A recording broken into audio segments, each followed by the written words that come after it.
देखें, दरअसल बात ये है कि जिस तरह ये जो स्ट्रीट क्रिमिनल्स हैं, इनके पीछे भी वजूहात ये हैं कि आज रिफ्लेक्शन है। मुझे तो सबसे पहले मैं सलाम करती हूँ इतनी बाहिम्मत वालिदा को, जिनके बेटे के साथ इतना बड़ा ये सानिया हुआ। अल्लाह इनको सब्र अता फरमाए, पाक परवरदिगार इनके दिल को सुकून दे। और जो मैं कहती हूँ जो असल कातिल भी वो भी कैफरे किरदार तक पहुँचे। एक शख्स नहीं होता, ये एक नेटवर्क होता है पूरा। देखें, सबसे पहले तो फिर मैं ये भी बता दूं कि हम भी इस सानिये से गुजरे हैं। मेरे हस्बैंड डीएसपी थे, शहीद असगर डहरी, और उन्होंने अपनी शहादत दी इस हमारे पाकिस्तान के लिए, हमारे लोगों के लिए। हमें फ़ख्र है कि हमारे घर से एक कीमती सरबराह तो गया, मगर ये है कि उसके बदले में बहुत सी माएँ बहनें बेवा होने से बचीं, बहुत से बच्चे यतीम होने से बचे। 2008 में लाइव मुकाबला हुआ था दहशतगर्दों से, जिसमें मेरे हस्बैंड की शहादत हुई। इसमें 5 दहशतगर्द जो हैं वो हलाक हुए थे, वासिले जहन्नुम हुए थे। और इतना बड़ा असले का खेप बरामद किया गया था, पकड़ा गया था कि वो कुछ दिनों के बाद ईद थी, वो ईदगाहों पे इस्तेमाल होना था।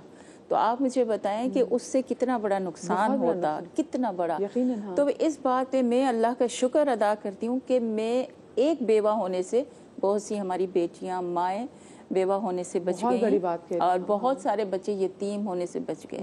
I am single parents. मैंने अपनी बच्चियों की, जब उनके वालिद शहीद हुए तो मेरी बच्चियाँ 6 से 7 साल की। अब उस चीज़ को फिर पुलिस को ही लेकर हम मतलब अपने डिपार्टमेंट को ऑन करना, तो ये भी तो हमारा जज्बा है ना। मैं ये नहीं कहती कि देखें, अच्छे बुरे लोग हर जगह मौजूद हैं, हर जगह बराबर नहीं होती। बिल्कुल ऐसा ही है। तो मेरे पास भी तो यही जज्बा है ना कि मैं अपने पाकिस्तान वालों की खिदमत करूं, मैं उनकी जान और माल की इज्जत की हिफाजत करूं। जो हमने एक हल्फ भी उठाया, जो हमारे अंदर एक जज्बा है, जो हम being a Pakistani, I am very proud, I am Pakistani to be a Pakistani. और मुझे भी ये भी फ़ख्र है कि मैं पुलिस डिपार्टमेंट को ऑन कर रही हूँ, और मैं इसकी एक हिस्सा हूँ।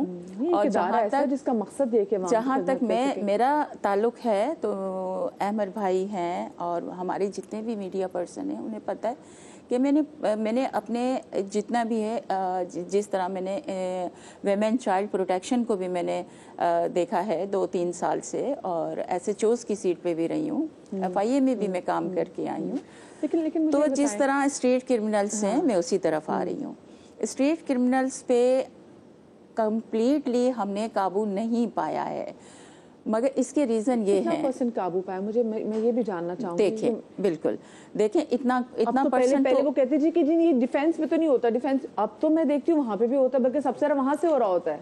देखिए, बिल्कुल आप बिल्कुल सही कह रही हैं कि देखें, जो स्ट्रीट क्रिमिनल्स हैं ये कहाँ एकदम से आते हैं और इतना सेकंडों में ये छीना झपटी करके और चले जाते हैं। उसमें बहुत सारे नुकसानात भी होते हैं।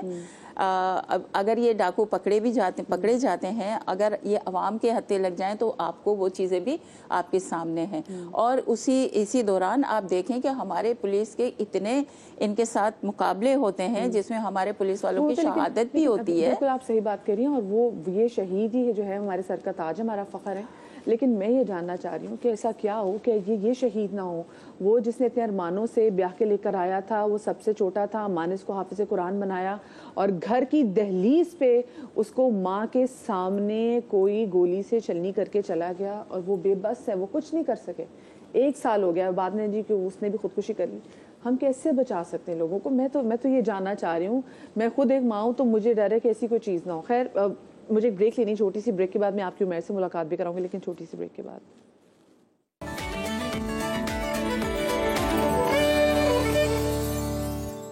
कराची में डकैती की रवां साल सबसे ज्यादा वारदातें नॉर्थ कराची, गुलिस्तान जौहर और शारा फैसल पर रिपोर्ट हुई।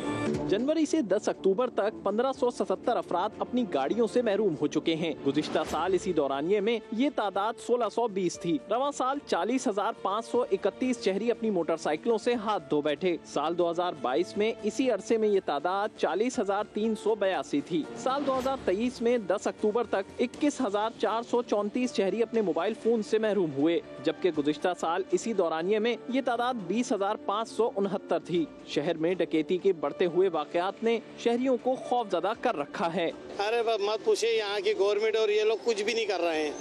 जो भी है अंदर राज चल रहा है। मोबाइलों का हाल तो देखो, जाके धक्के मार मार के चला रहे, धुएं दे रही होती गाड़ियाँ, ऐसे ही है। तो मोबाइल इस काबिल है कि वो मोटरसाइकिल नहीं पकड़ सकती, गाड़ी को क्या पकड़ेगी। मगर निगरां वजीर दाखिला सिंध हारिस नवाज तो कराची में जराइम में कमी का दावा कर चुके हैं। समा से गुफ्तगू में कह चुके हैं कि शहर में सब अच्छा है। जनरली फैमिलीज होती हैं, आपकी मेरी फैमिली, सबकी फैमिली 6 साढ़े 6 बजे निकलती हैं शॉपिंग की, बच्चों को लेके 10 साढ़े 10 बजे घर में आ जाते हैं।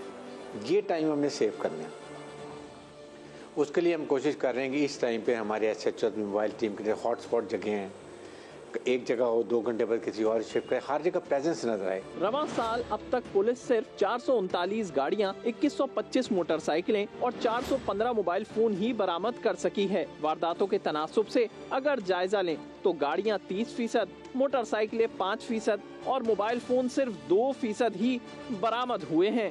पुलिस अफसरान कहते हैं जराइम में वाज़े कमी सेफ सिटी प्रोजेक्ट के मुकम्मल होने के बाद ही मुमकिन हो सकेगी, जिसके तहत शहर में 10,000 से जायद कैमरे लगाए जाएंगे। कैमरामैन आतिफ कुरैशी के साथ अहमर रहमान खान, समा, कराची।